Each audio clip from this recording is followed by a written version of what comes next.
All right. Hey everybody. I've had a lot of requests for a walkthrough of the core routine that I've been doing, and so I just wanted to be able to go through that. I'm not going to go through the routine as far as in its entirety. More of it is I'm just going to be instructing on each of the movements, giving you the reps as well as any sort of static pause time frame that you need to consider with each movement. If you have any questions, you can always reach out to me directly. Many who will watch this will probably know me personally. If you don't know me personally and you have some questions, leave a comment below with the question, and I will be monitoring this for just the foreseeable future in general. In the future, I'll put other core routines up as far as movements that I've done to be able to make this more difficult as you get more strength and such. So I'll be doing those like in a part 2 type of thing, something like that. But that'll be further down the road. For now, obviously, just want to make sure that everybody has the basic. There'll be a couple movements that I'll show the next step on, but other than that, this will go over all the basic movements. And then once you're fluid with that, you should be able to upgrade as far as other movements, which again, I'll be doing a part 2 on. So, all right. Generally speaking, you want to make sure that when you're doing these movements, unless I otherwise instruct, that you're keeping a mental image of your core being straight. So your hips should be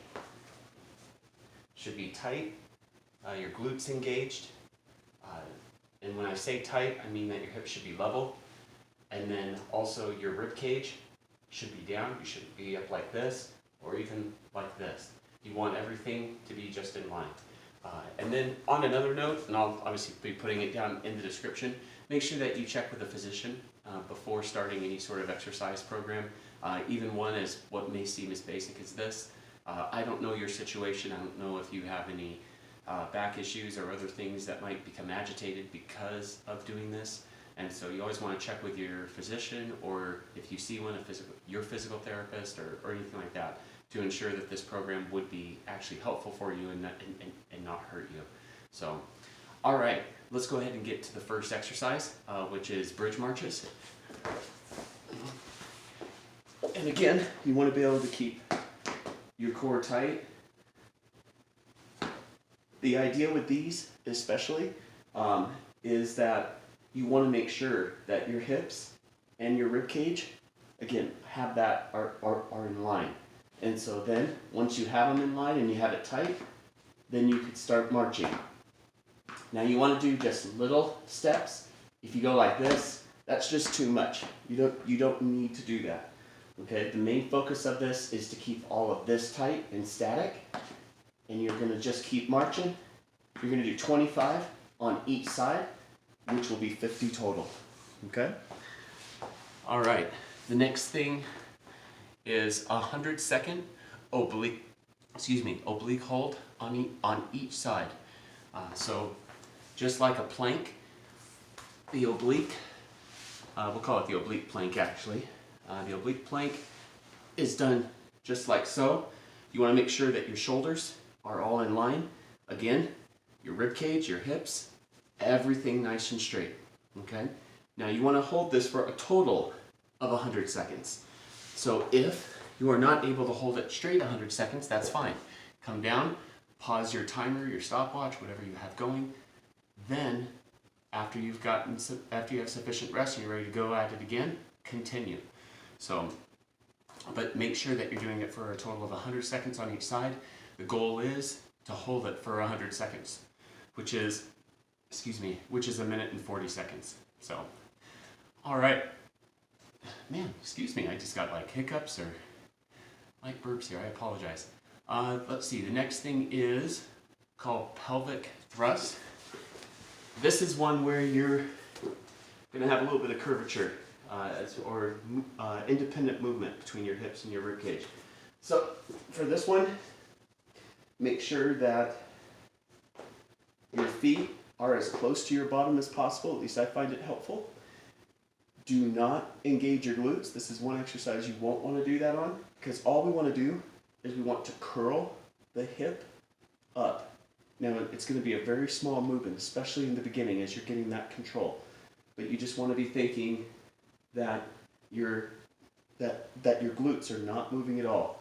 So again, as you do this, you want to curl, and again, glutes should not be engaged. Sometimes what I'll do, especially in the beginning when I was trying not to use them, is I would just tap my bottom, make sure that they felt wobbly and and such. Excuse me. Excuse me, doing this at the end after I've already worked out today. So, but you want to bring it up, make sure your glutes are not engaged. You hold it for a count of 5. Sorry about that. So bring it up, hold it for a count of 1, 2, 3, 4, 1, and then bring it down. And then curl up, 2, 3, 4, 2, curl up, 2, 3, 4, 3, and you continue like that for 20 reps with a 5-second hold at the top. Again, making sure that your glutes are not engaged. All right, the next movement is called cat to camel. The reason it's called cat to camel is because you're going to be going into a cat stretch and then up into a camel. And you're going to hold the camel for 3 seconds total. And this you want to, again, don't worry about engaging your glutes. You want to focus on curling your lower abdominal area especially. We want to engage this area here. And so you go cat, and you're going to hold it for 3 seconds. 1, 2, 1, cat, camel, 2, 2, 3, 1, 2, 4. I know my counting's off. This one would actually be 4, but you're going to do a total of 20 of those. Another key point is you want to make sure that your hands, that your shoulders and your hands are basically as straight up and down as possible, and also that your knee and your hip are straight down as possible as well. You're kind of like a table.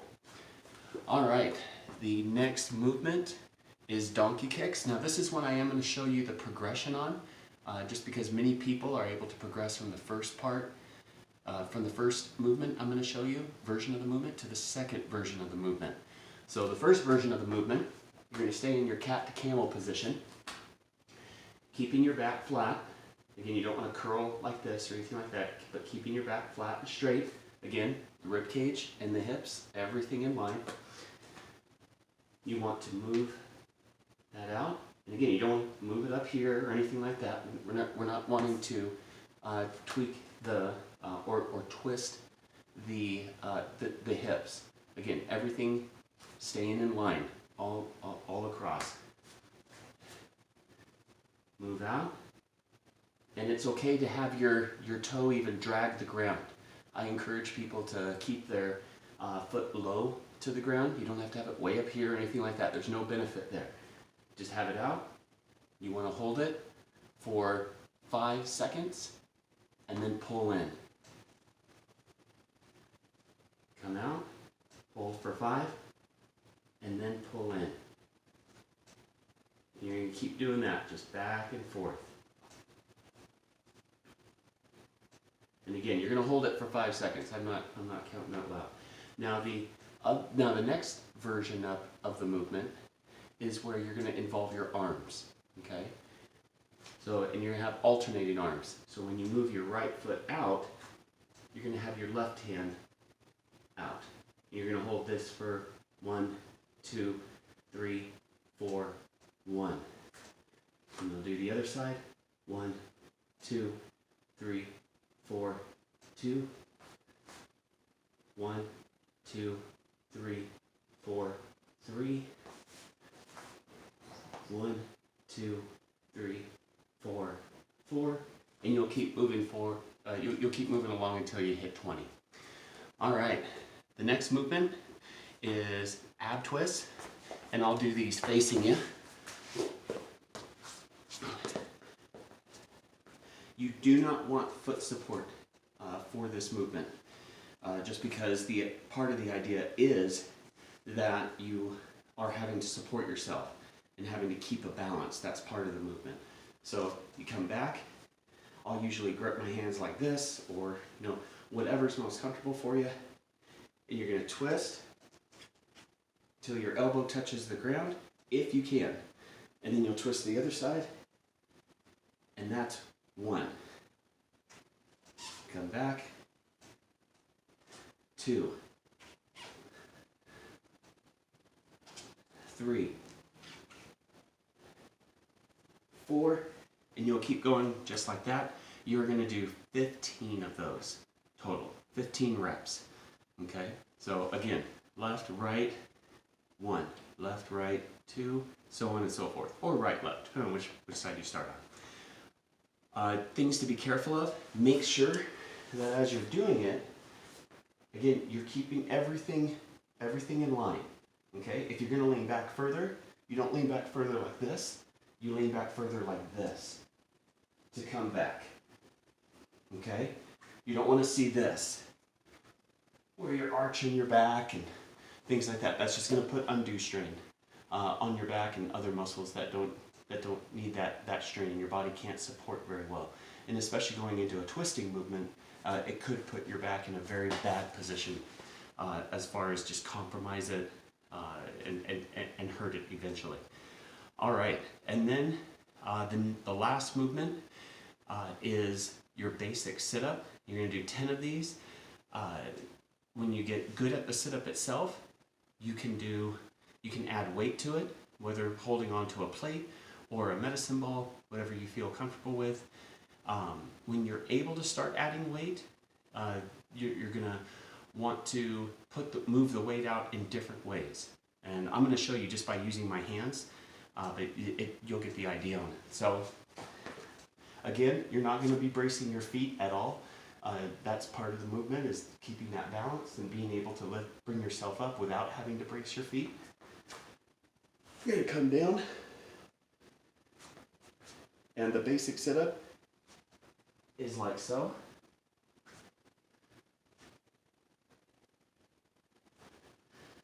Then the sit-up where you have a weight, obviously you'd have the weight in your hands, but what you want to do is eventually you're building up to the point where you're able to keep your hands up like so and come up just like that. Now eventually also what you want to be able to do is to be able to move your hands back, and you won't be able to see the weight or the medicine ball in your peripheral vision, but having that leverage all the way back here just causes a different strain per se, or a different stimulus to your to your abdominals.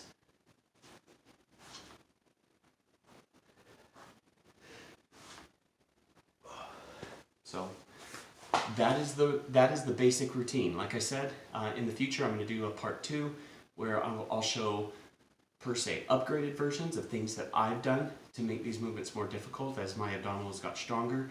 And things like that. Again, I want to be able to say, make sure that you consult with a physician or your physical therapist as far as before starting this.